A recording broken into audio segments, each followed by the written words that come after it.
Thank you. Je vais partager mon écran avec vous.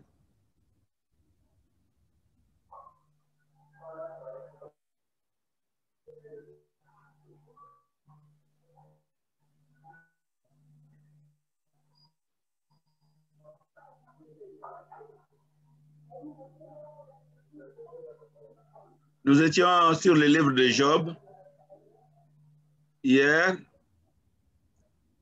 et nous avons commencé à parler de son contexte. Et nous avons mentionné certains éléments qui permettent de connaître sur le plan historique qui est Job.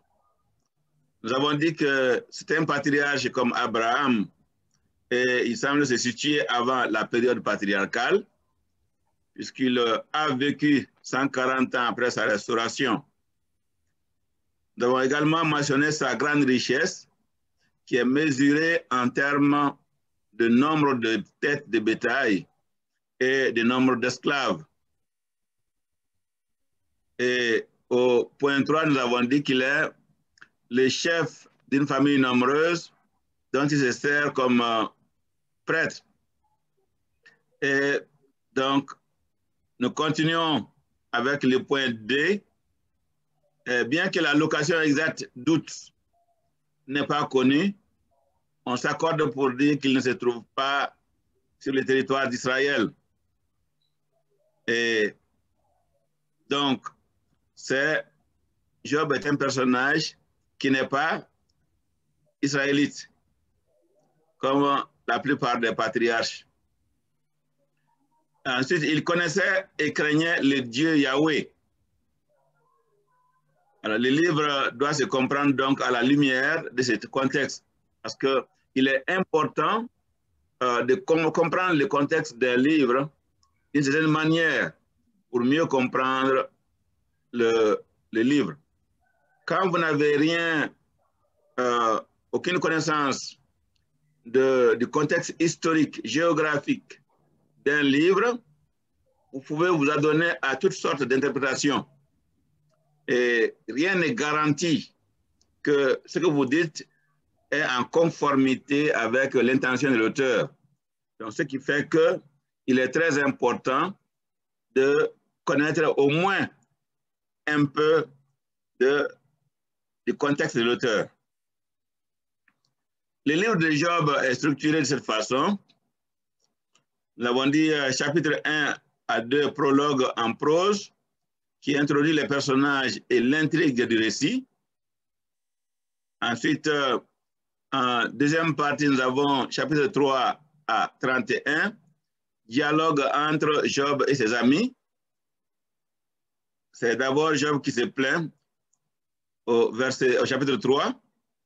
Ensuite, 3 cycles de dialogue commencent, chapitre 4 à chapitre 27. Et 28, c'est poème sur la sagesse divine. Chapitre 29 à 31, c'est le dernier discours de Job. Et chapitre 32 à 37, il y a un monologue d'Élihu. Et 38 à 42, 6, c'est Yahweh qui parle dans les tourbillons. Et finalement, chapitre 42, verset 7 à 17, il y a l'épilogue en prose qui tire la conclusion de l'action. Voilà donc le livre en gros de Job. La théologie du livre de Job. Yahweh, Dieu est mentionné sous son nom propre, Yahweh, 32 fois dans le livre et sous le terme commun Dieu 17 fois. C'est-à-dire que le nom propre Yahweh est plus utilisé que le nom commun Dieu Elohim. Alors, ça c'est en gros dans l'ensemble de la Bible. Parce que le nom propre Yahweh se trouve dans l'ensemble de l'Ancien Testament au moins 6800 fois. alors que le nom Elohim se trouve environ 2600 fois. Donc, il y a même une grande différence dans l'ensemble du texte entre les termes Yahweh et l'usage de Elohim. Satan, Hasatan, en hébreu, Hasatan, n'est pas omniscient. Il est là. On voit la première fois Satan mentionné comme un individu. Alors, mais on comprend par les textes de Job que Satan n'est pas omniscient. Et en réalité, seul Dieu est omniscient. Dans le langage populaire, dans la théologie populaire de l'Église, on a l'impression que Satan aussi est omniscient. Et même qu'il est même omniprésent, il est présent partout. Mais dans la réalité, ce n'est pas le cas. La Bible ne le dit pas. Satan avait dit à Yahweh que Job ne craint pas pour rien, ne le craint pas pour rien, mais qu'il sert plutôt parce que Yahweh l'a protégé, lui, sa maison et tout ce qui lui appartient, et qu'il a béni l'œuvre de ses mains, et que son troupeau s'accroît dans le pays. Satan est convaincu que si Yahweh étend sa main et touche à tout ce qui appartient à Job, qu'à coup sûr, Job maudira Yahweh en face. Alors, quand Job a tout perdu, il fait plutôt une belle déclaration de foi.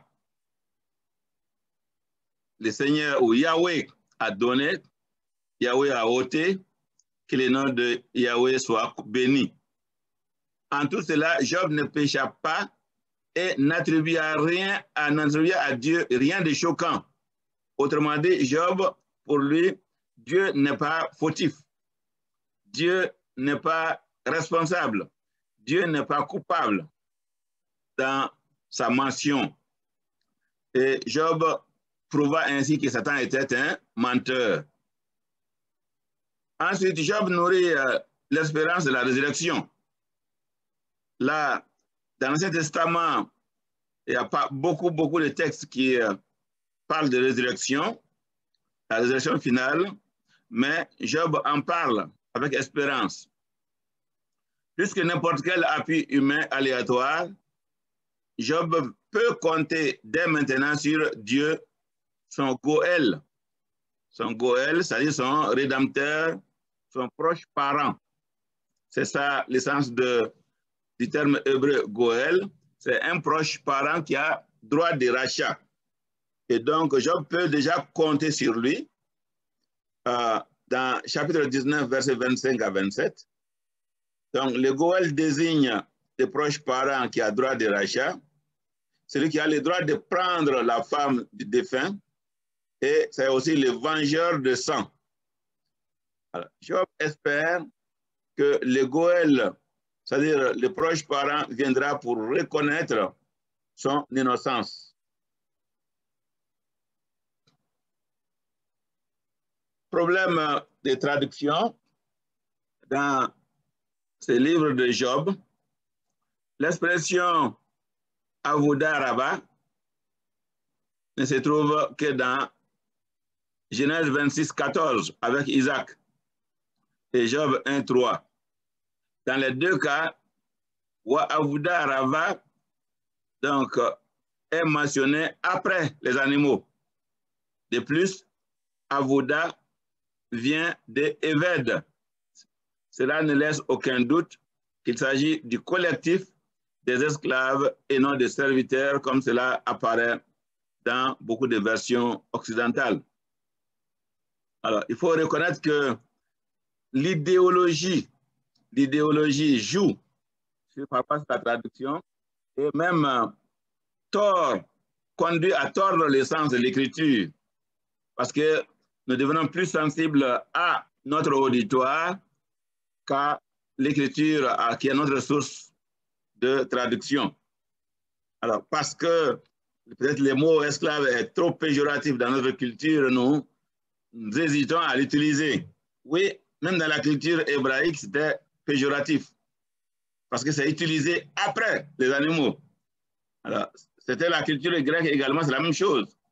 Quand on a rencontré quelqu'un, on le saluait et on demandait même, d'après les animaux qui sont là-bas, les gros bœufs, les chevaux, l'âne qui sont là. Et puis après, on dit, et les esclaves. Pour dire que combien l'esclave n'était même pas considéré comme digne d'être mentionné avec les humains, mais après les animaux. Alors, donc, ça ne peut pas être plus péjoratif. Mais quand on se dit esclave, quand on est esclave, alors il ne faut pas appeler cela serviteur parce qu'il n'est pas serviteur. Le serviteur a beaucoup plus de valeur aux yeux du maître, de son patron, qu'un esclave n'est là aux yeux d'un maître. Donc, je crois que, encore une fois, on a besoin de décoloniser notre traduction à ce point. Il faut veiller à traduire l'expression de la même manière dans Genèse 26, 14 et Job 1, 3. Beaucoup d'esclaves ou un grand groupe d'esclaves. Il faut noter une petite différence entre les deux textes. À l'expression wa avuda rabba, donc il est ajouté l'adverbe meod dans Job 1, 3, c'est-à-dire beaucoup. Attention particulière à la traduction du verbe barak également. C'est le deuxième point que je voulais souligner pour le livre de Job.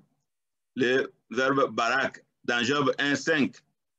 Il y a aussi Job 1, 10, 1, 11. Donc, le verbe barak est utilisé plusieurs fois dans le livre de Job, mais dans le chapitre 1, verset 5, alors clairement le sens est négatif et c'est clair que c'est ce que le texte dit, d'une manière comme un euphémisme, une manière de ne pas attribuer à Dieu, enfin, de ne pas attribuer aux gens une malédiction contre Dieu. Alors, et on dit, ils ont béni Dieu. Donc, encore pour des raisons historiques et pour le respect de la culture de ces gens, il ne faut pas mettre dans leur bouche ce qu'ils n'ont pas dit. Ils n'ont pas dit maudit Dieu, ils ont dit béni. Même si on comprend que dans leur pensée, il s'agit plutôt d'une malédiction à cause du sacrifice qui est fait suite à ces taxes posées.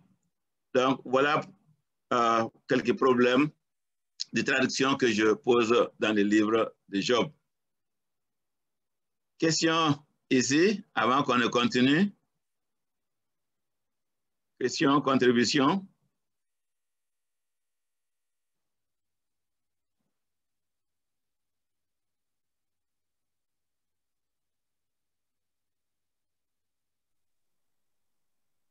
Je continue donc avec les psaumes. Alors ici, on a qu'un petit survol parce que 150 chapitres, alors on ne peut pas l'épuiser en une semaine, à plus forte raison en quelques heures. Donc il s'agit tout simplement d'une introduction. Le livre des psaumes, alors, qui est appelé en hébreu Tehillim, Tehillim, alors tire son nom français du titre que lui a donné l'ancienne version grecque, c'est-à-dire la Septante, psalmoi, au pluriel, psalmos, psalmoi, qui sont des poèmes destinés à être chantés avec accompagnement de musique. Donc, le livre des psaumes est un recueil de 150 prières en usage dans les cultes de l'ancien Israël. Ces 150 prières sont regroupées en 5 collections ou 5 unités. Nous avons première unité, psaume 1 à 41. Deuxième unité, psaume 42 à 72. Troisième unité, psaume 73 à 89. Quatrième unité, psaume 90 à 106. Et la cinquième unité, c'est le psaume 107 à 150. Dans certaines éditions de la Bible, ces unités sont appelées livres. Livre 1, livre 2, livre 3, livre 4, alors, livre 5. Alors, on peut prendre ce qu'on veut, mais on peut également ne même pas mentionner cela quand on tient compte de notre auditoire. Si l'auditoire n'est pas habitué à la littérature, ce n'est pas parfois la peine de les encombrer avec tout ça. Alors, nous leur donnons les textes. Alors, les limites de ces 5 unités sont marquées par des doxologies finales. C'est comme ça qu'on voit la limite. Alors, la première unité est limitée par le psaume 41, 14, qui dit « Béni soit Yahweh, le Dieu d'Israël, depuis toujours et pour toujours. Qu'il en soit ainsi, qu'il en soit ainsi. » Alors, Baruch Yahweh, Elohei Israël, me haolam ad haolam, amen, amen. Donc, c'est Baruch Yahweh Elohei Israël qui conclut l'unité. Et c'est cette formule qui est à peu près répétée à la fin de chaque unité. Par exemple, la deuxième unité, c'est conclu par les 72, versets 18 à 20. Béni soit le Dieu Yahweh, le Dieu d'Israël, qui lui seul fait des choses étonnantes. Béni soit pour toujours son nom glorieux. Je prends seulement la première partie en hébreu. Baruch Yahweh Elohim, Elohei Israël, Oseh Neflaot Levado. Donc, il est celui qui fait tout seul, le seul qui fait des merveilles, des choses glorieuses. Et ça continue, cette doxologie continue, que toute la terre soit remplie de sa gloire, qu'il en soit ainsi, qu'il en soit ainsi. Et nous avons fait des prières de David, fils de Jessé. Cela met fin donc à la deuxième unité. La troisième unité termine par le psaume 89, 53. Béni soit pour toujours Yahweh, qu'il en soit ainsi, qu'il en soit ainsi. Baruch Yahweh, le Olam, Amen, ve Amen. Et psaume 4, la quatrième unité, termine avec le psaume 106, verset 48. Béni soit Yahweh, le Dieu d'Israël, depuis toujours et pour toujours. Que le peuple dise qu'il en soit ainsi. Loué Yah. Baruch Yahweh Elohei Israël, min haolam ve ad haolam. Donc, c'est là la conclusion de cette quatrième unité. La cinquième unité est terminée par tout un ensemble, c'est le psaume 150, un psaume de louange qui termine toute cette division. Donc, voilà les grandes divisions. Encore une fois de plus, ces divisions sont, on peut les remarquer, on peut les noter. Il y a des éléments pour les distinguer, mais dans la traduction de la Bible, particulièrement pour une première Bible, dans une culture où il n'y a pas une culture littéraire, parfois ça devient totalement encombrant de mettre livre 1, livre 2 et de multiplier les divisions dans les textes. Tenons compte du niveau des gens pour lesquels nous traduisons, non pas notre goût en tant que traducteur formé à l'école occidentale, mais la capacité d'étude de nos lecteurs parfois qui n'ont pas eu ce privilège-là. Alors, les genres littéraires, bien sûr, les genres littéraires des psaumes, c'est les genres poétiques. Et je ne vais pas entrer dans ces détails. Tout ce qu'on a dit de la poésie, le parallélisme est tout à fait bien développé dans les psaumes. Et donc, je ne reviens pas là-dessus. Mais j'ai dit que beaucoup de psaumes échappent à la classification et on peut cependant distinguer plusieurs catégories de psaumes en fonction de leur rôle, en fonction de leur forme. On distingue les hymnes, ensuite qui célèbrent donc la grandeur et la bonté de Yahweh. On distingue les chants du règne qui sont caractérisés par l'affirmation que Yahweh est roi. Si nous regardons par exemple le psaume 47, psaume 47,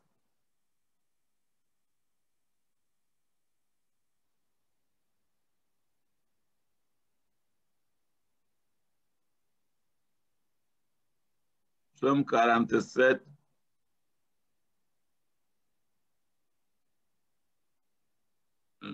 oui.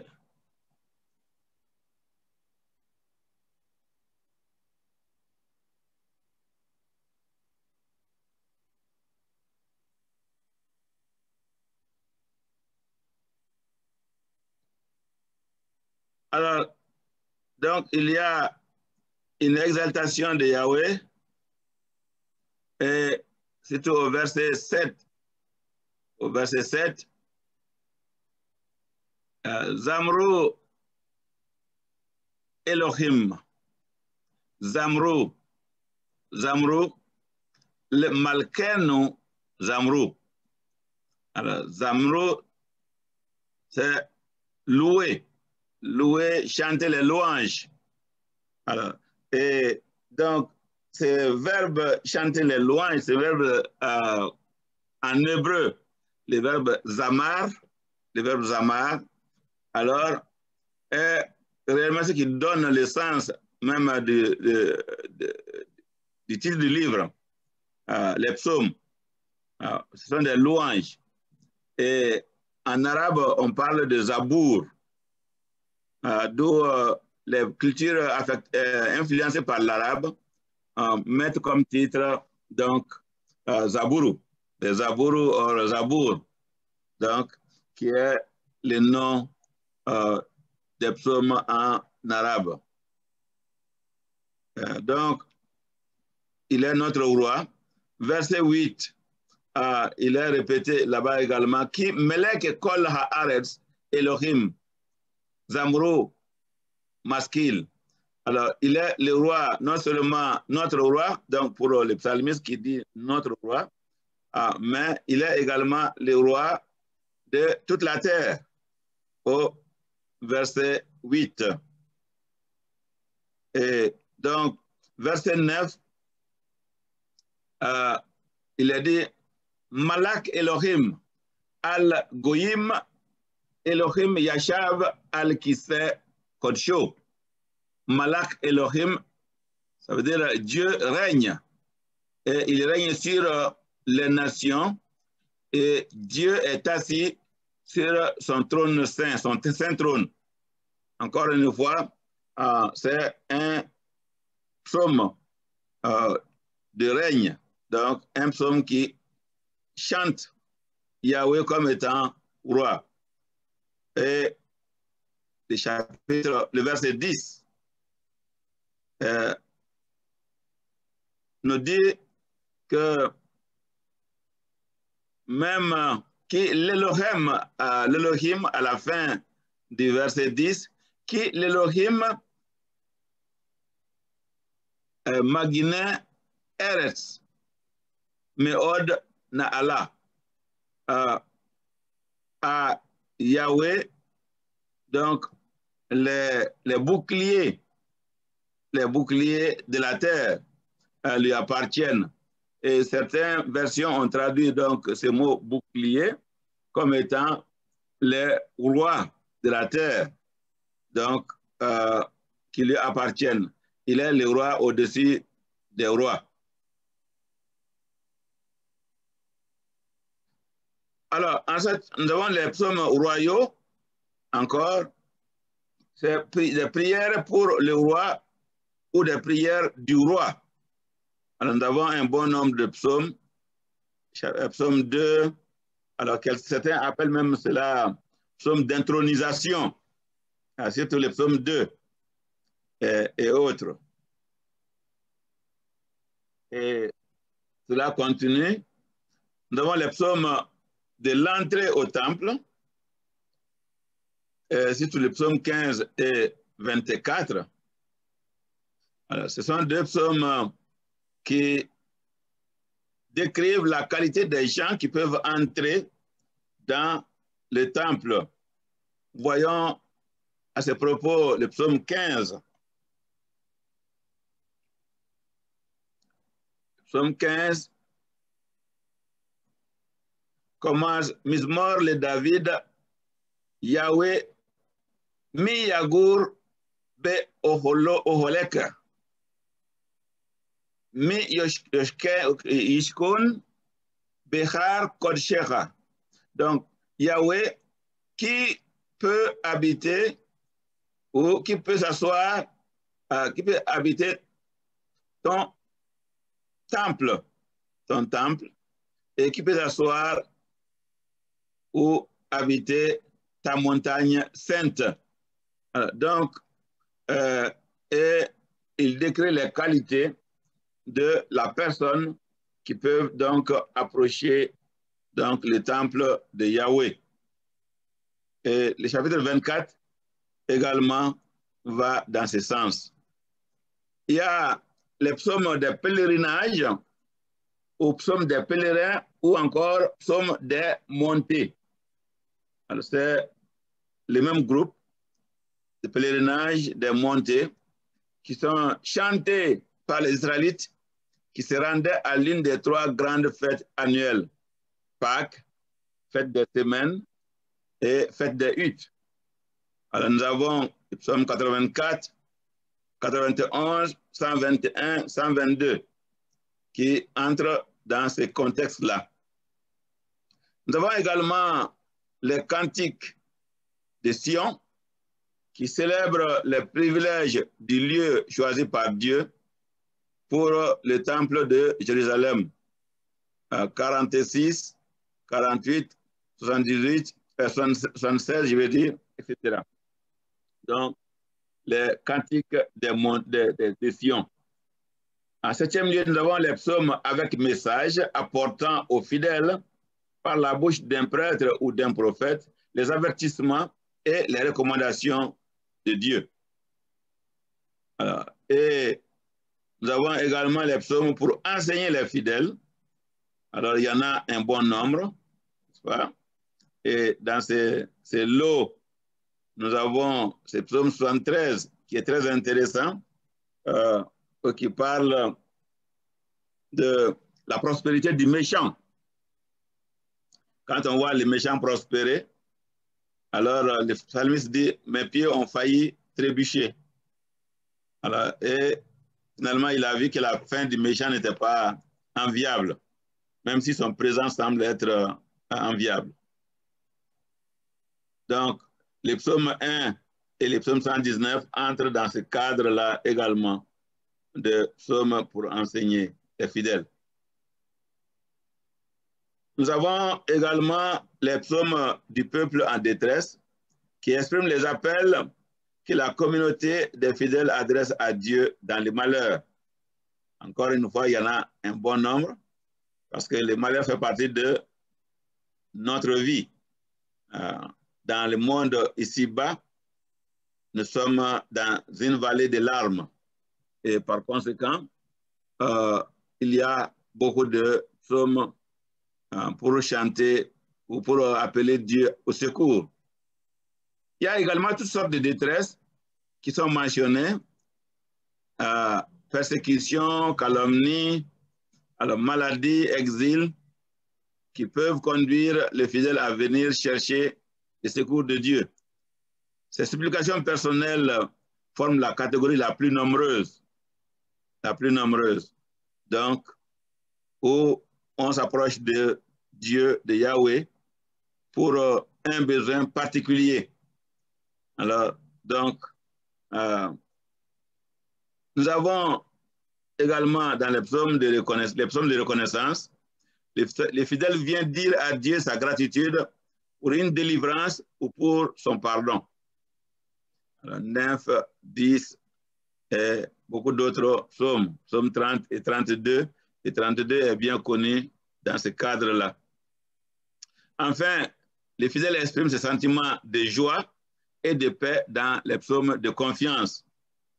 Alors, psaume 3 et particulièrement le psaume 23 est bien connu dans ce groupe où donc Yahweh est mon berger.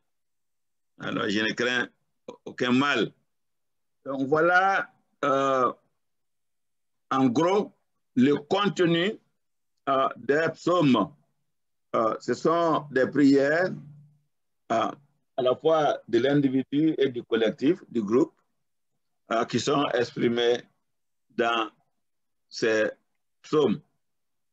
Alors, je crois que encore aujourd'hui, ces psaumes gardent leur pertinence pour notre continent et pour les chrétiens. Nous pouvons les utiliser à plusieurs occasions pour aider les fidèles, pour les enseigner et pour également les aider dans leurs moments difficiles. Nous avons en tout cas des psaumes pour toutes les occasions de la vie.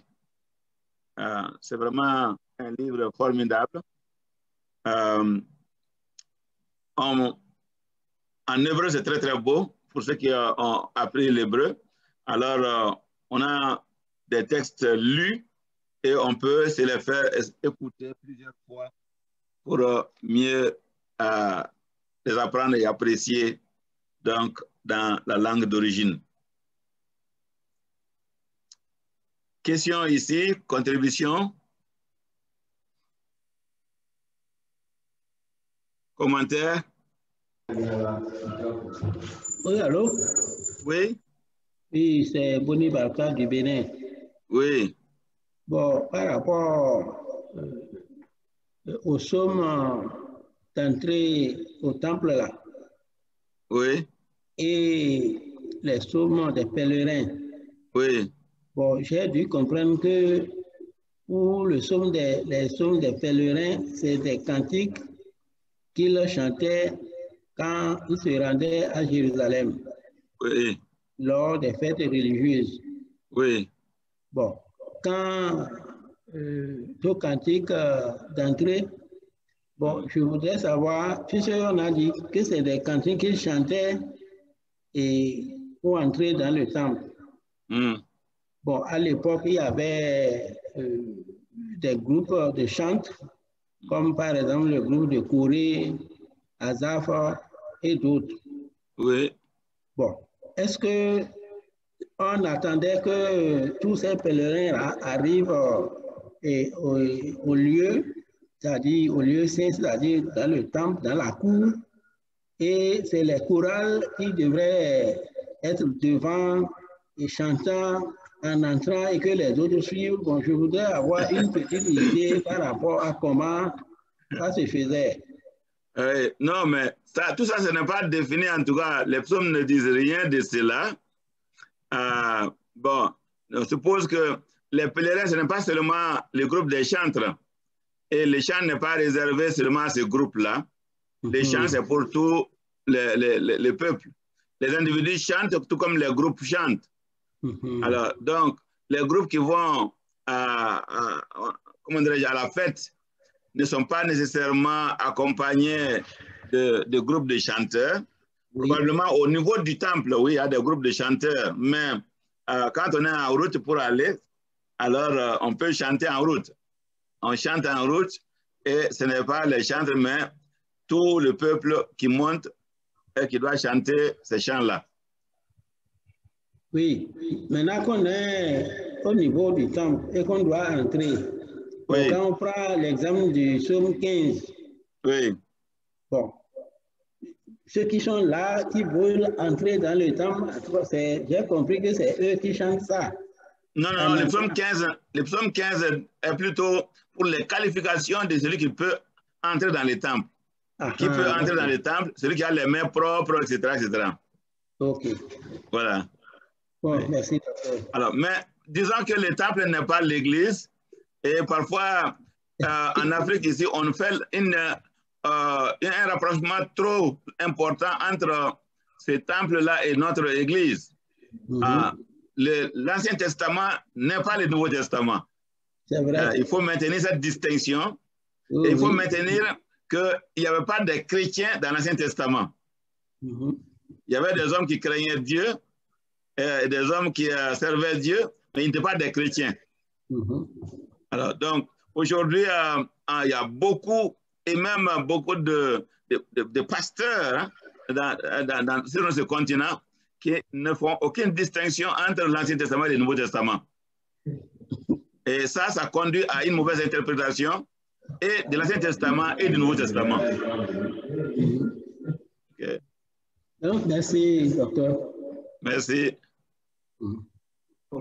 Ici, docteur Emmanuel Bitogo. Oui. J'aimerais avoir une explication claire par rapport au psaume 112 concernant les psaumes royaux. Oui. En le lisant au verset 1 et 2, oui. Ma version Jérusalem ici, de Salomon, ô Dieu, donne tes jugements au roi et ta justice au fils du roi. Oui. Tu jugeras ton peuple avec justice et tes malheureux avec équité. Oui. C'était des prières pour invoquer la sagesse de Dieu au profit du roi qui était intronisé, si je comprends bien. C'est ça, tout à fait. J'aimerais savoir de votre part, comment peut-on s'approprier ce psaume en tant que responsable de foyer chrétien que nous sommes aujourd'hui, si nous nous plaçons comme l'homme, si nous disons que l'homme du foyer est le chef, le premier chef. Comment peut-on s'approprier ce psaume pour que l'homme puisse bien orienter sa famille à la volonté de Dieu à 100%? Oui, je crois que 100%, c'est peut-être trop dire, nous sommes des humains. Alors, les 100% restera une visée. Mais je crois que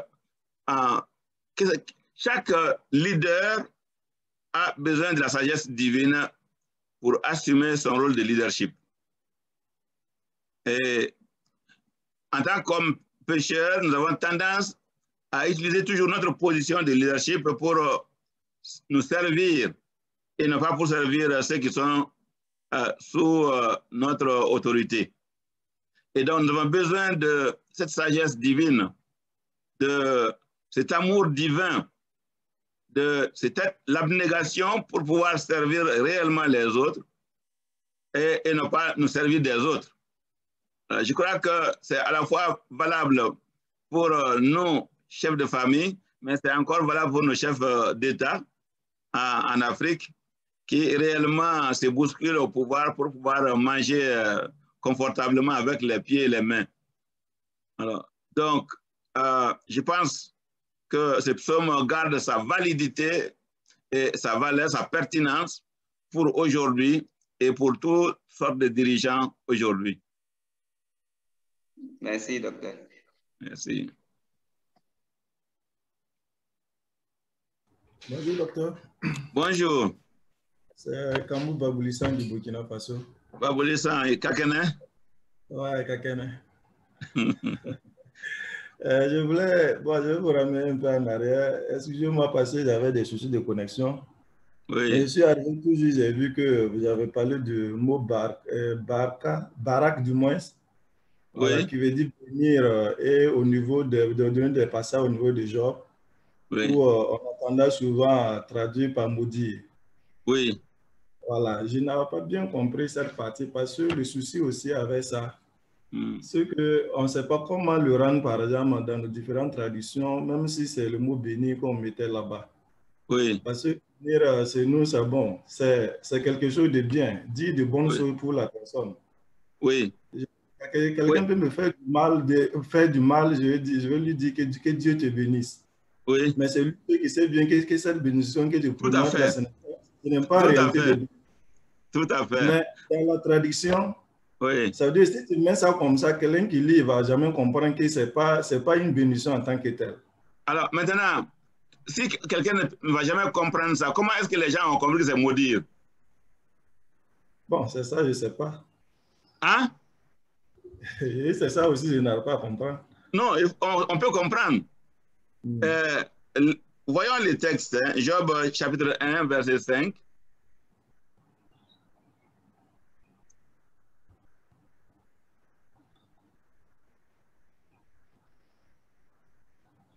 Job chapitre 1, verset 5.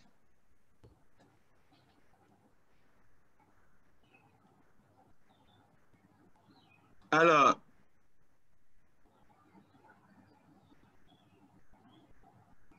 les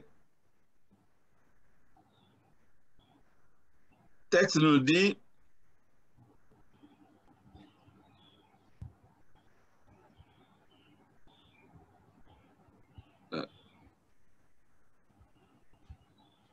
que quand les jours de banquet étaient révolus, Job les faisait venir, c'est-à-dire ses enfants, pour les consacrer.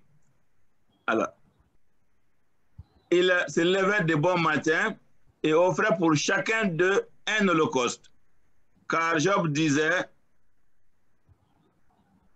peut-être mes fils ont-ils péché? Alors, si on a ajouté ça, ont-ils péché? Peut-être ont-ils maudit, béni Dieu dans leur cœur. C'est parce que c'est cette combinaison de péché et de bénir qui conduit le lecteur à dire, ah, ce bénir-là est un bénir particulier. Okay. Alors, c'est ce que les Occidentaux qui ont traduit par maudire ont compris à la lecture. Et ne pensons pas que notre peuple soit trop ignorant pour le comprendre. Okay. Parfois, nous sommes très condescendants dans notre traduction. Je veux dire par là que nous pensons que les gens ne vont pas comprendre et que c'est nous seulement, en tant que traducteurs, qui comprenons ces choses. Mais ce n'est pas le cas. Alors, les gens ont également cette capacité de comprendre quand certains éléments sont juxtaposés. Les sacrifices pour consacrer, ensuite l'idée qu'ils ont péché, et ce péché est mentionné comme étant bénir Dieu. Alors, donc, moi je dis, mettons ce que l'auteur a mis, mais mettons par exemple en note, alors que si on veut être sûr, alors que ici le bénir là, c'est un langage, un euphémisme pour ne pas dire maudire Dieu, ou insulter Dieu, ou dire quelque chose de mauvais de Dieu. Donc, je crois qu'on peut le faire comme ça. Mais puisque l'auteur n'a pas voulu le mettre, pourquoi nous allons le mettre? OK. Oui? Oui. Voilà. Merci, docteur. Merci. Alors, problème de traduction des psaumes, je mentionne seulement deux problèmes. Il y a le psaume 18, qui est en quelque sorte une reprise de 2 Samuel 22, 1 à 51. On peut voir ce texte-là. Et avec paratexte, vous allez voir qu'il y a un parallèle.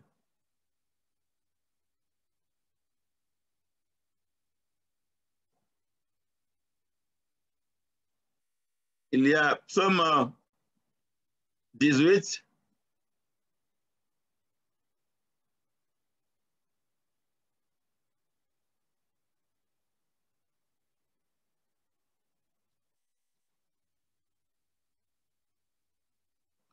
Et dès que vous êtes là, le parallèle s'ouvre, se présente.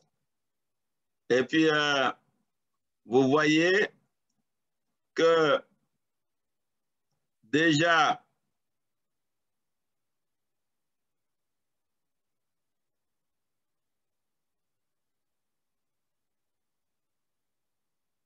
excusez-moi.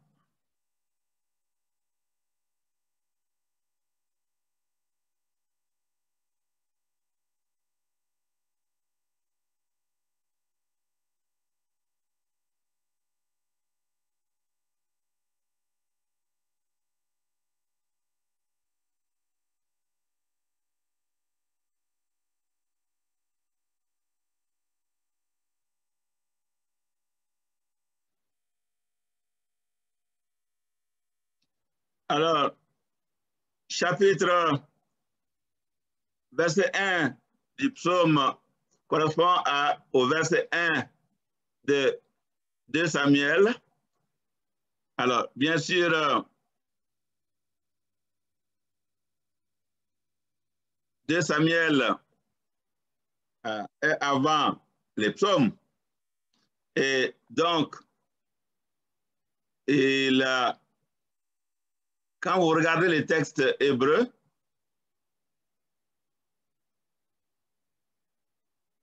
alors vous voyez qu'il y a assez de ressemblances entre les deux. L'introduction du psaume n'est pas dans 2 Samuel, mais le texte est assez similaire. Et donc, pour traduire ce texte, il faut tenir compte de cette réalité. Psaume 2 à 3 encore correspond à 2 Samuel 22, 2 à 3. Sauf que au début du psaume, il y a Erhamka, Yahweh, Hizki, alors qui ne figure pas dans 2 Samuel. Mais 2 Samuel termine par quelques mots qui ne se trouvent pas dans les psaumes non plus. Alors, quand vous regardez, donc il y a une correspondance. Alors, verset 4 est totalement identique dans les deux cas. Psaume 18, 4 et 2 Samuel 22, 4. Verset 5 est assez semblable. Verset 6 est totalement semblable. Alors, et verset 7, également, beaucoup de ressemblances. Verset 9, entièrement semblable. Donc, dans les deux cas. Et on peut donc tenir compte de cela et traduire exactement là où c'est le cas, mais également en faisant ressortir les différences. Il ne faut pas tout simplement recopier alors, un des textes dans l'autre, mais maintenir la distinction donc qu'il y a entre les deux textes. Alors, si nous poursuivons, alors, les deux chapitres ont exactement la même longueur. Alors, verset 10, c'est la même chose partout. Il inclina les ciels et descendit avec une épaisse nuée sous ses pieds. Verset 11, c'est... Alors, verset 11 est intéressant. Pour ceux qui ont les textes parallèles en hébreu, il y a dans Samuel Wayera et dans les psaumes, c'est Wayede. Alors, bien sûr, il y avait cette confusion possible entre les Dalet et les Resh. Les deux lettres se ressemblent et on voit qu'il y a ces problèmes. Mais on traduit les textes. On traduit les textes. Donc, dans les psaumes, il était monté sur un chérub et il volait, il planait, donc c'est le verbe pour Yada là, sur les ailes du vent. Or, dans le 2 Samuel, il a dit, il paraissait sur les ailes du vent. Il paraissait. Donc, c'est les mots paraître et planer qui font la différence. Alors, donc, dans le verset 12, nous voyons que le texte hébreu est assez semblable. Et il y a une différence de forme. Le psaume 18-12 ne commence pas par un wa, le vav, alors que 2 Samuel commence par un wa. Et ensuite, il y a le mot citro, la cachette, sa cachette, qui n'est pas dans 2 Samuel. Alors, donc, il y a quelques différences. Alors, c'est intéressant peut-être d'étudier ces différences-là. Pourquoi ces différences? Mais l'objectif du traducteur n'est pas tant de chercher à comprendre pourquoi cette différence, mais de pouvoir rendre cette différence-là dans les deux textes. Alors, donc, les deux textes ont la même longueur. Voilà. Psaume 18 à 51 versets et 2 Samuel 22 à 51 versets. Et donc, à la fin, nous avons la même chose, le même texte final, sauf que dans les psaumes, il y a un problème de copiste. Est-ce que certains ont les textes en paratexte ouvert?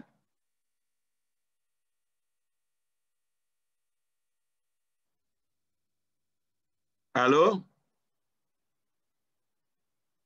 Allô? Vous m'entendez? Oui, docteur. Oui. OK. Alors, est-ce que certains ont le paratexte ouvert avec les textes parallèles?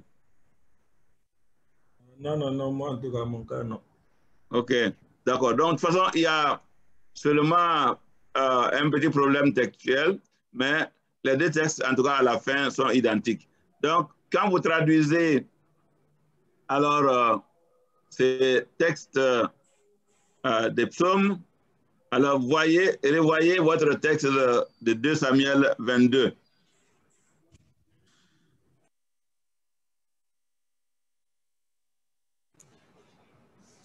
Docteur. Le deuxième Problème de traduction. Docteur. Oui. Oui, c'est Enoch Gabon. Là. Oui. Il y a ici aussi le parallélisme entre le psaume 106 et le psaume 118. Hein. Oui, non, je ne voulais pas parler de tous les parallèles. Ah, ok, d'accord, merci. Docteur. Juste, oui, juste ces psaumes entre le psaume et 2 Samuel. Ok, d'accord. Ouais, sinon, il y a beaucoup de parallélisme, bien sûr. Oui. Oui. Donc, chaque fois que vous traduisez, tenez compte des textes parallèles. Regardez sur paratexte l'icône des textes parallèles. Et si dès que l'icône est vert, alors c'est pour attirer votre attention qu'il y a quelque chose d'important, de parallèle entre les textes. Deuxième problème de traduction que je voulais souligner, c'est comment traduire la fluctuation entre le nous et le je dans les psaumes. Alors, ce n'est pas seulement dans les psaumes, on a cette fluctuation, on l'a ailleurs dans l'Ancien Testament, où celui qui parle peut dire je, et immédiatement après, il dit nous. Alors, j'ai dit que dans certains psaumes, on constate la présence simultanée de la forme nous et de la forme je,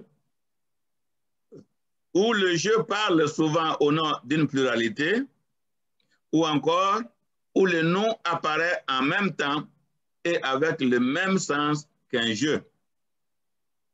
Alors, dans certaines langues, il sera possible de traduire différemment nous et je, mais dans d'autres langues, probablement, il ne paraîtra pas tout à fait naturel. Alors, si ça pose problème, dans ce cas, on peut adopter alors une des variantes, soit les je ou bien les nous. Alors, mais en même temps, même pour ce texte-là, il faut tenir compte que ce texte-là n'est pas composé dans notre langue, c'est composé dans une langue étrangère qui a ses réalités. Alors, il faut éviter d'obscurcir ces réalités-là avec notre traduction. Ensuite, il y a cette fluidité entre le nous et le je, s'explique bien par le fait d'une personnalité corporative qui peut incorporer la totalité et agir comme son représentant. Autrement dit, un individu du groupe peut représenter l'ensemble du groupe et agir au nom du groupe comme son représentant en utilisant soit je ou bien nous. Et un spécialiste de l'Ancien Testament, Movinkel, découvre toute une série de psaumes avec je, où le je n'est pas le membre individuel isolé de la congrégation, mais le représentant social, politique et culturel du peuple, le roi.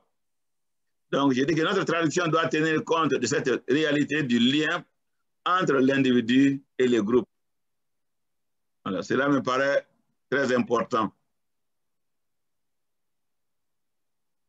Question ici, ou commentaire?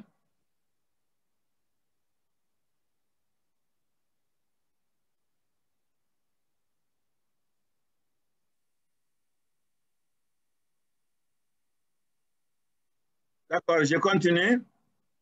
Je saute les proverbes et je vais à Ecclésiaste. Le temps ne nous suffit pas pour entrer dans les détails de tous les textes.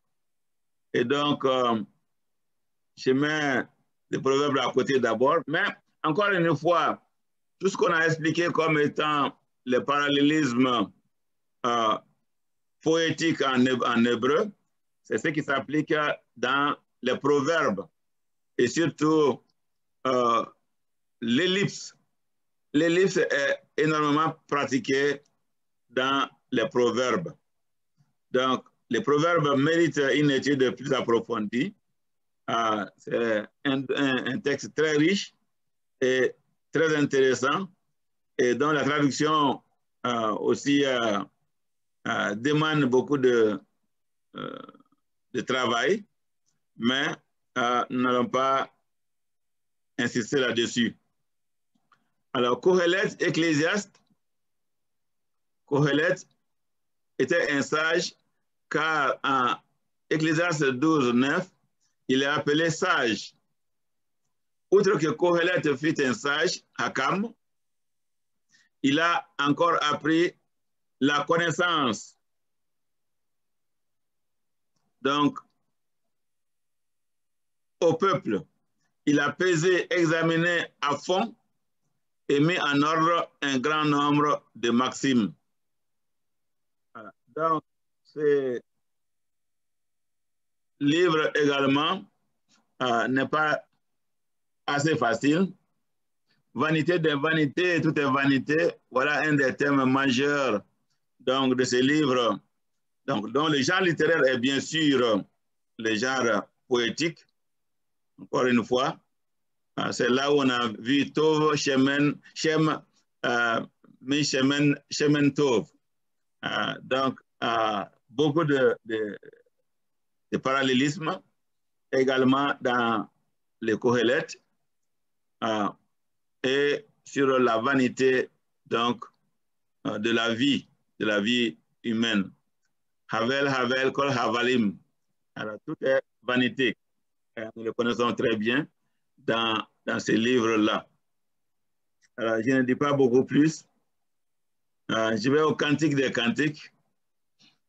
Certains lecteurs de la Bible se demandent pourquoi le livre du Cantique des Cantiques, un livre si érotique, a trouvé sa place dans le canon des Écritures. D'autres se demandent pourquoi les pasteurs ne prêchent jamais ou prêchent rarement sur ce texte. Le traducteur de la Bible n'a en tout cas aucun choix. Il doit traduire tous les livres du canon. Il doit alors comprendre ce livre pour le traduire. Alors, quelqu'un m'a défié comme cela en tant que pasteur. Alors, j'ai pris effectivement une année pour prêcher sur l'ensemble du Cantique des Cantiques dans l'Église.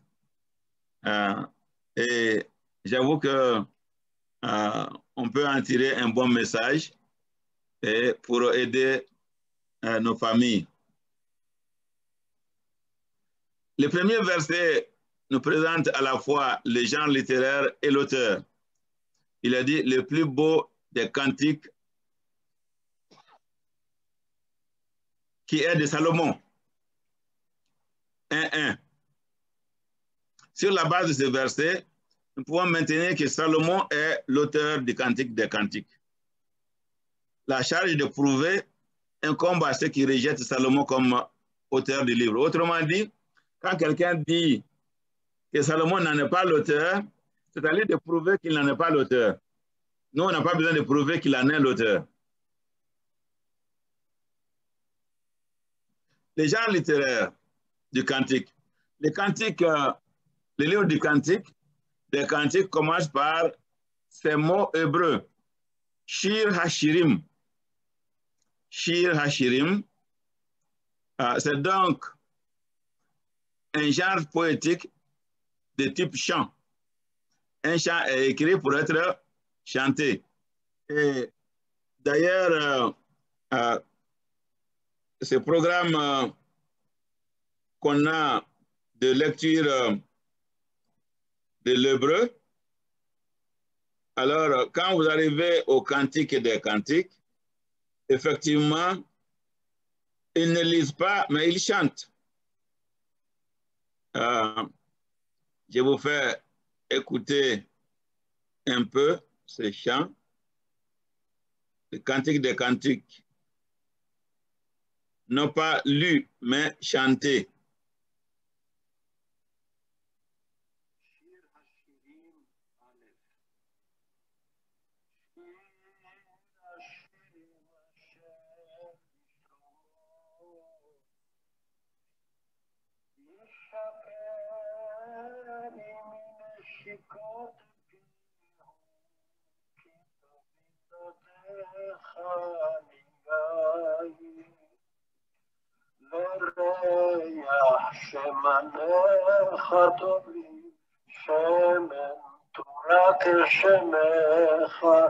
על כן עלמות אהבוך מושכני אחריך נרוצה הביאני לך דרב נגילה ונשמחה בה מזכירה דודיך מיין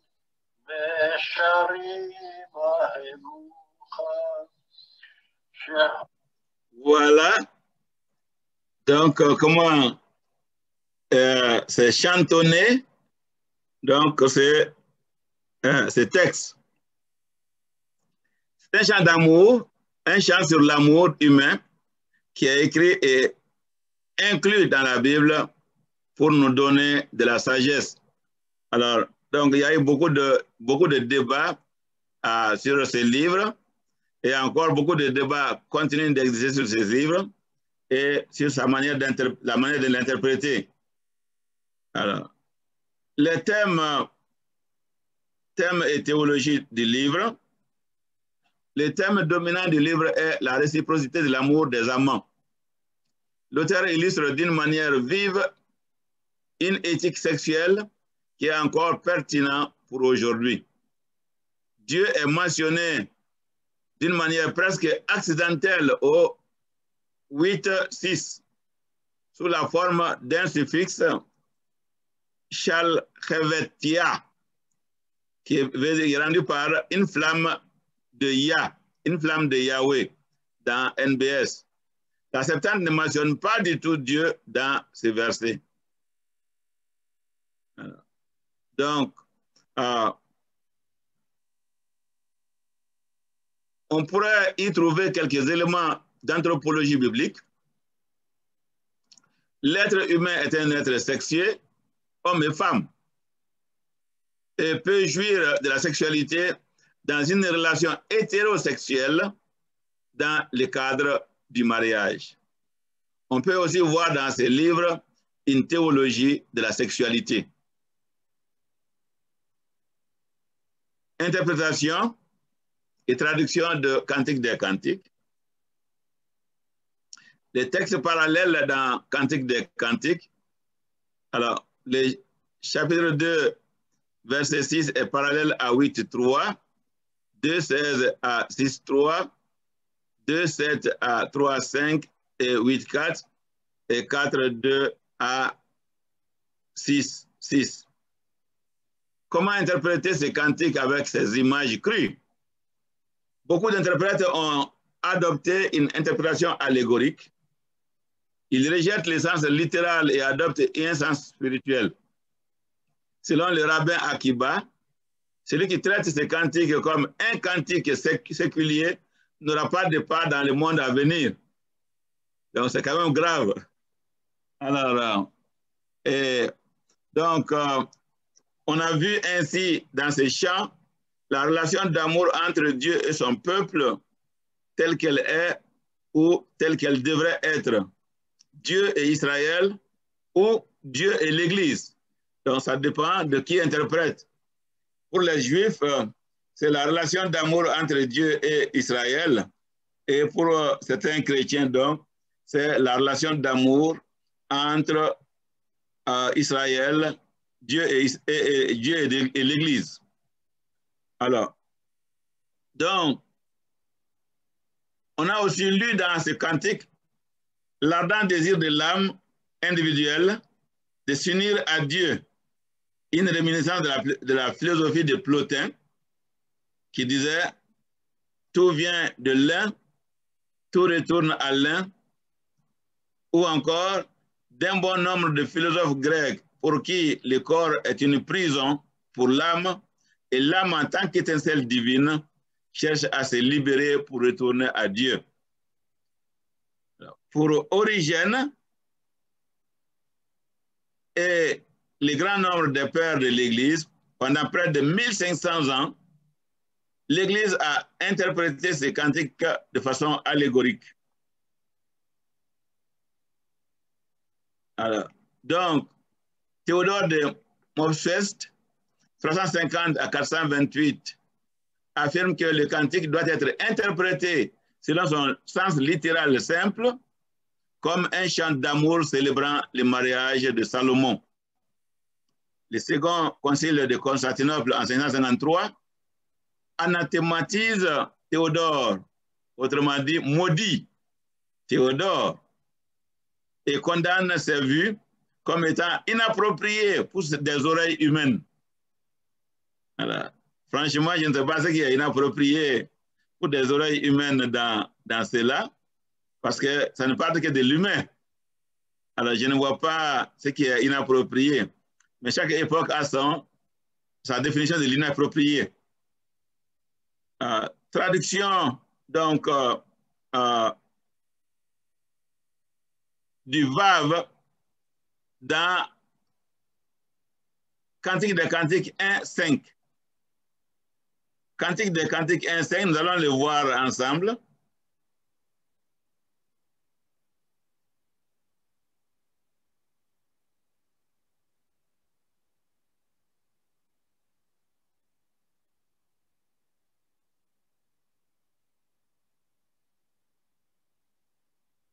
Cantique des Cantiques 1.5.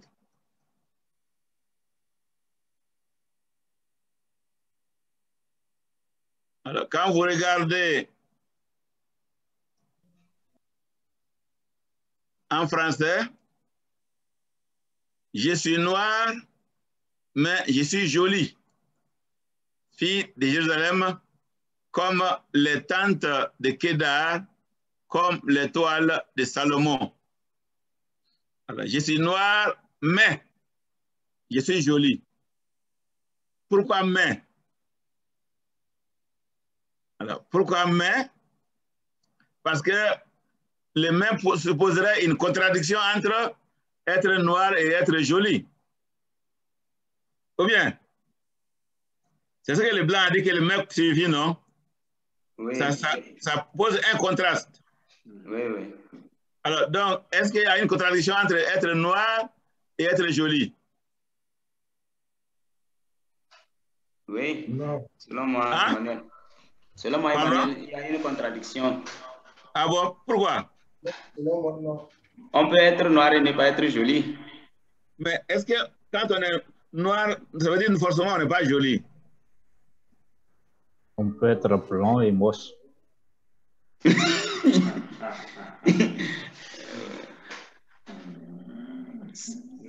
N'est-ce pas? Alors, non, il n'y a pas de contradiction possible. Alors, ce n'est pas parce qu'on est noir qu'on ne peut pas être joli. Ou ce n'est pas parce qu'on est blanc qu'on est toujours joli. Non, c'est relatif. Alors, donc, si c'est relatif, alors, donc, le sens premier de ce mot de liaison, le vav, le we, alors, ce n'est pas mais c'est et.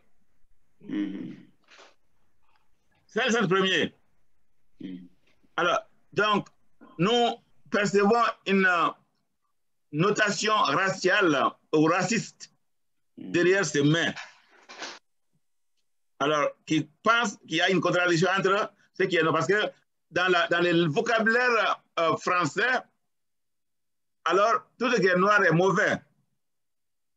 Quand vous allez faire le deuil, vous prenez un habit en noir. Et malheureusement, même les noirs épousent cette même idée, sans savoir qu'on est en train de leur dire que vous êtes négatif. Alors, et bibliquement, il y en a où qu'il faut prendre un habit noir quand il y a un deuil. Il n'y en a pas. D'ailleurs, pour nous, en tant que chrétiens, alors la mort n'est pas c'est noir-là. La mort, c'est l'espérance également. L'espérance de la résurrection. Et donc, c'est ce qui fait que Martin Luther a dit à tout le monde à qui voudrait l'entendre qu'à sa mort, on ne portera pas d'habit noir. Alors, donc, on la va porter.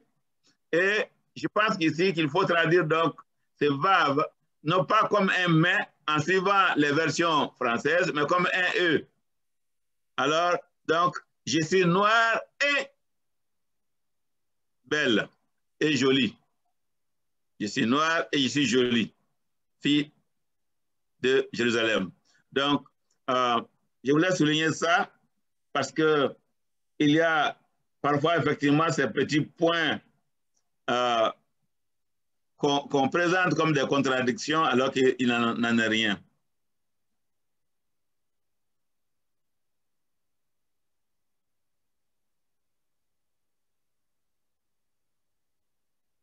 Lamentation. Lamentation. Le livre est connu sous le nom de Echa en hébreu. Comment? Parce que c'est le premier mot en hébreu, Echa. Et bien sûr, ça commence par un aleph. Et en hébreu, donc, mais les rabbins l'appellent kinot. Alors, kinot, parce que kina est une forme littéraire et une forme littéraire de plainte, de lamentation. Donc, kina, dans pluriel, kinot. Le titre lamentation en français suit la Septante et la Vulgate, Trénie et la Vulgate Lamenta, qui reflètent le contenu et le genre du livre. Le livre est une lamentation collective et là où le pronom personnel de la première personne du singulier est utilisé, 3, 1 à 21, c'est un individu qui parle au nom de la communauté et exprime la souffrance et la peine du groupe. Donc ce n'est pas du tout individualistique, mais c'est un individu qui parle au nom du groupe. L'occasion du livre, la dévastation physique, psychologique et spirituelle de Jérusalem en 587-586 avant Jésus-Christ était horrible. L'étendue de la destruction est décrite en 2 Rois 25, 1 à 21. Sédécias est arrêté et jugé coupable. Ses fils sont égorgés sous ses yeux. Puis, le roi de Babylone fait crever les yeux de Sédécias. Vous voyez comment c'est cruel. Alors, on égorge ses enfants sous ses yeux pour le faire souffrir davantage. Et ensuite, on lui crève les yeux. Il le fait attacher avec des entraves de bronze et l'amène à Babylone. Et Nebuzaradan, chef des gardes, officier du roi Nabuchodonosor de Babylone, arrive à Jérusalem. Il brûle la maison de Yahweh, la maison du roi et toutes les maisons de Jérusalem. Il met le feu à toutes les grandes maisons. Les murailles qui entouraient Jérusalem sont démolies.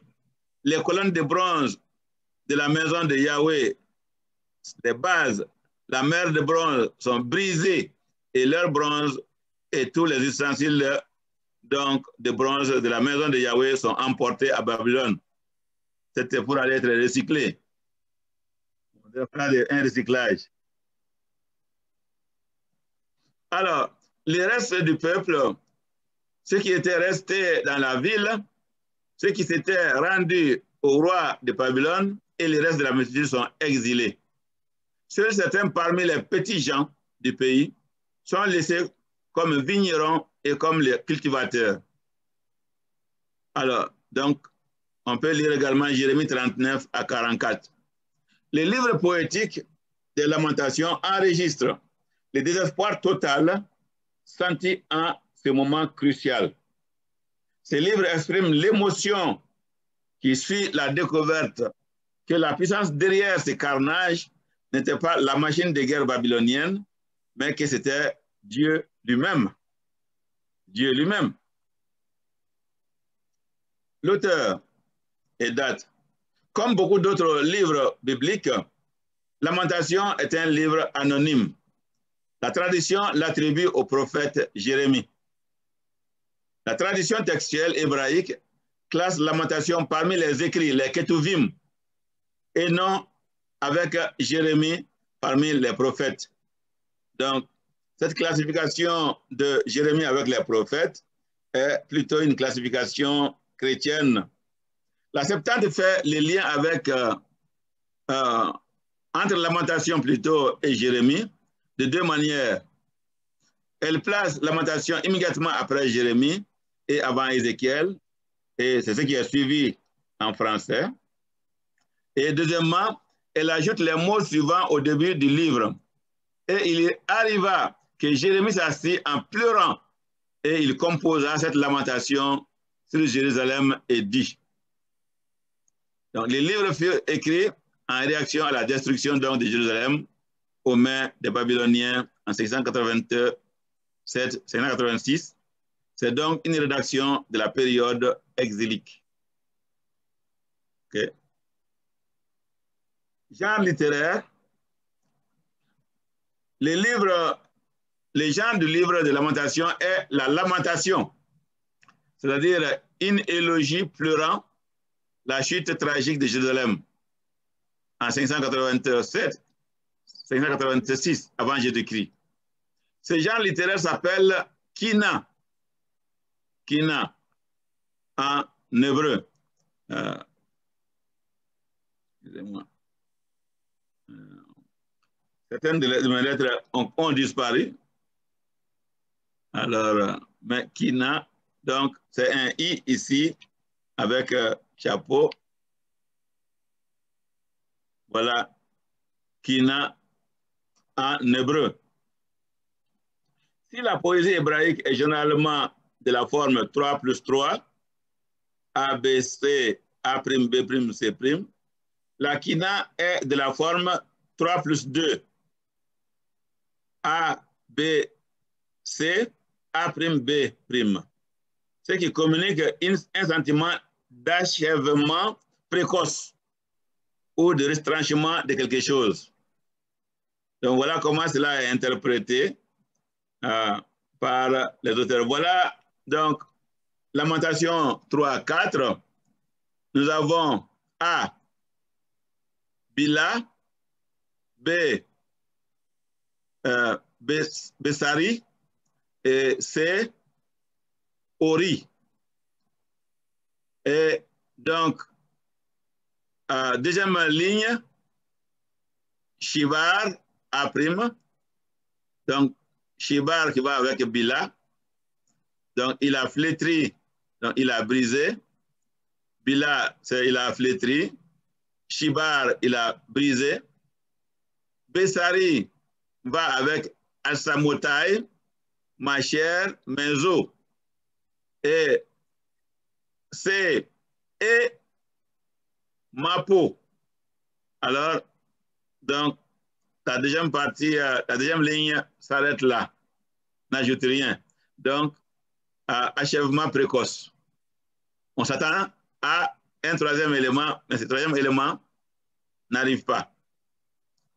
De la même manière, dans Lamentation 3, verset 9, nous avons Gadar.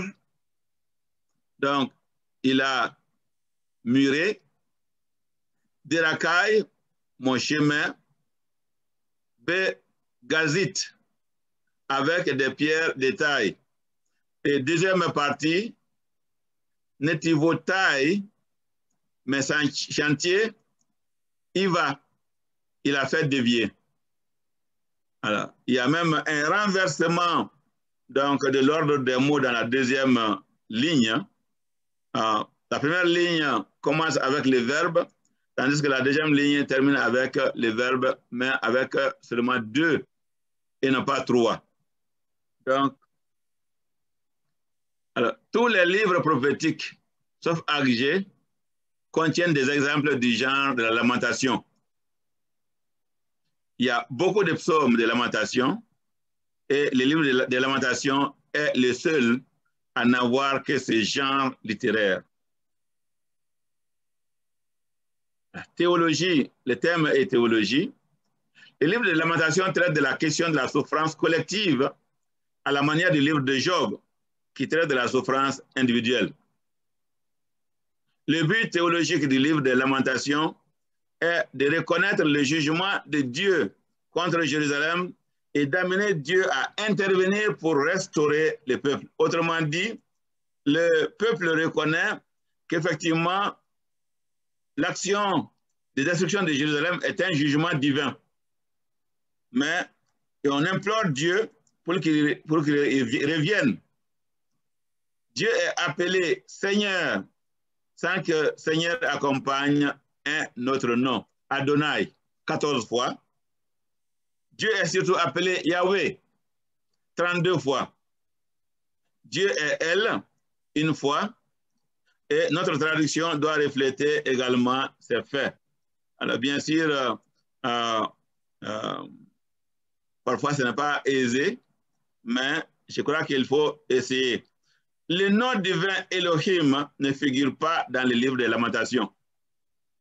Alors, bien sûr, en traduction, Elle et Elohim sont souvent traduits de la même manière, sauf quand elle est employée comme un nom propre, parce que cela peut arriver dans certains cas. Donc voilà, en gros, ce que je vais dire sur les psaumes, et nous sommes à 9h01. Donc, en bibliographie, vous avez quelques livres. Et donc, je vous remercie pour votre attention. Merci, docteur. Alors, on peut prendre une ou deux questions avant d'aller à la pause. Oui, docteur. Oui. Excusez-moi, concernant le passage des Cantiques 1, verset 5, là. Pardon? Concernant le passage de Cantique des Cantiques. Oui. Chapitre 1, verset 5. Oui. Voilà, je suis noir là. Le jeu ici fait référence à qui? C'est la dame qui parle. Parce que c'est un dialogue entre un homme et une femme.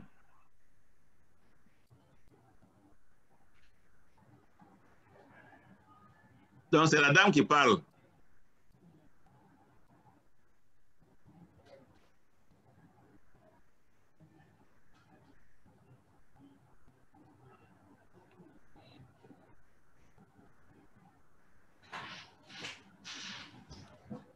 D'ailleurs, dans notre traduction, nous avons mis là où il y a la dame qui parle, on a mis par exemple Maminemuso, n'est-ce pas? Et ça commence à partir du verset 2. Alors, la dame parle à partir du verset 2 au verset 6, 7, et il s'arrête là. Et il y a d'autres personnes qui répondent à partir du verset 8. Et à partir du verset 9, c'est le marié ou les fiancés qui parlent. Oui.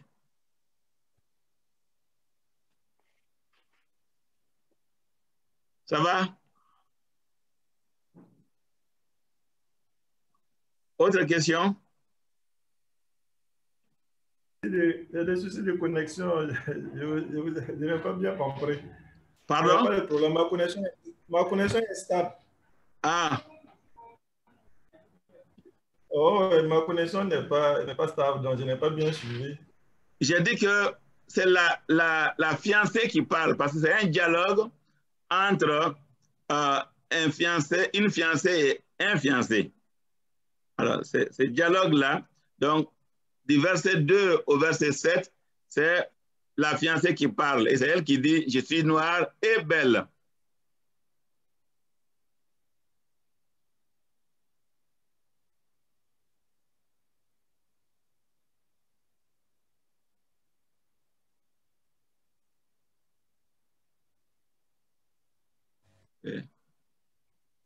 Alors, s'il n'y a pas d'autres questions, je passe le micro à Jean-Claude.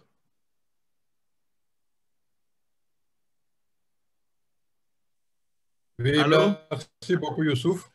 Merci. Alors, nous sommes en pause maintenant et on revient dans 30 minutes. C'est ça. Pardon. Et Luc est là, c'est toi qui contrôles le temps, hein? C'est l'heure de la pause. Et on revient après combien de minutes?